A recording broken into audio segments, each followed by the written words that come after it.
எல்லோருக்கும் வணக்கம். இன்றைக்கு நான் ஒரு பிஸ்கெட் தான் செய்ய போறேன். வாங்க எப்படி செய்யறதுன்னு பார்ப்போம். அதுக்கு 225 கிராம் பட்டர் எடுத்திருக்கிறேன். அதோட சேர்த்து 5 கிராம் வெனிலா சுகர் எடுத்திருக்கிறேன். மா 275 கிராம் எடுத்திருக்கிறேன். அதோட சேர்த்து 10 கிராம் கொக்கோ பவுடர் அதையும் போட்டு பட்டர், மா, கொக்கோ பவுடர், வெனிலா சுகர் எல்லாத்தையும் போட்டு இதை அடிப்போம். இது ஒரு 15 நிமிஷத்துக்கிட்ட அடிக்க வேணும். நல்ல ஃபாஸ்டா அடிக்க வேணும். இது இப்ப அடிபட்டு எடுத்து இதோட சேர்த்து 55 கிராம் முட்டை எடுத்திருக்கிறேன். அதோட சேர்த்து சீனி 115 கிராம் எடுத்திருக்கிறேன். இப்ப அதையும் போட்டு அடிப்போம். அடிச்சாச்சுது. இது இந்த பதத்துக்கு இருக்க வேணும். இனி வாங்க நாங்கள் பிஸ்கெட்டை செய்வோம். இப்போ நான் இந்த பைய எடுத்து அதுக்குள்ள இதை போட்டு வச்சிருக்கிறேன். இது 10ஆம் நம்பர் இது எடுத்துருக்கிறேன். நான் இதுக்கு நான் மாவை இதுக்குள்ள போட்டுட்டு இப்ப ரேக்குள்ள பேப்பர் போட்டுட்டு அதுக்கு இப்படி இதை உங்களுக்கு என்ன வடிவம் வேணுமோ அப்படி நீங்கள் எடுங்கோ. இது 180 பாக 10-12 நிமிஷம் அவனுக்கு வச்சு எடுக்க வேணும்.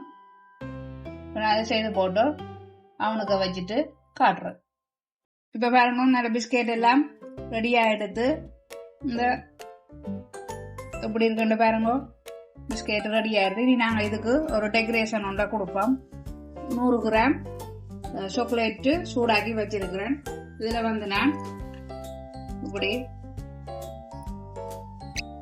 துவச்சு எடுக்க போறேன் சாக்லேட்ல. இப்ப சாக்லேட் எல்லாம் போட்டாச்சு. நான் எல்லாத்துக்கும் போட இல்லை. இப்ப இதை இதுக்கு மேல போட்டு சின்னாக்கள் நல்லா விரும்பி சாப்பிடுவினம். வடிவாகவும் இருக்கு பார்வைக்கு. நீங்களும் உங்களோட பிள்ளைகளுக்கு வீட்டிலேயே பிஸ்கெட்டை செய்து கொடுக்கலாம். சுலபமா செய்யலாம். செய்யறதுக்கு 20 நிமிஷம் பிடிக்கும். அவனுக்குள்ள வச்சு எடுக்கிறதுக்கு 10-15 நிமிஷத்துல எடுக்கலாம். அவ்வளவுதான் வேலைப்பாடு, பெரிய வேலை இல்லை. இந்த பாருங்க, இது காய வேணும். அந்த சாக்லேட் காஞ்சாப்புறான் தூக்கணும். அப்ப கொஞ்ச நேரம் காயட்டு. இப்ப பாருங்க, இந்த சாக்லேட் எல்லாம் காஞ்சி எடுத்து இப்படி இருக்கு பிஸ்கெட்டு. காஞ்சா பிறகு ஒரு டின்னுக்குள்ள போட்டு வச்சால் சின்னாக்கள் விரும்பிய நேரம் சாப்பிடுவினம். இப்படி இருக்குது. சிம்பிளா செய்யலாம். நீங்களும் செய்து சாப்பிட்டுட்டு எப்படி இருக்கண்டு லைக் பண்ணுங்க, கமெண்ட் பண்ணுங்க, ஷேர் பண்ணுங்க, மறக்காம சப்ஸ்கிரைப் பண்ணுங்க. நன்றி, வணக்கம்.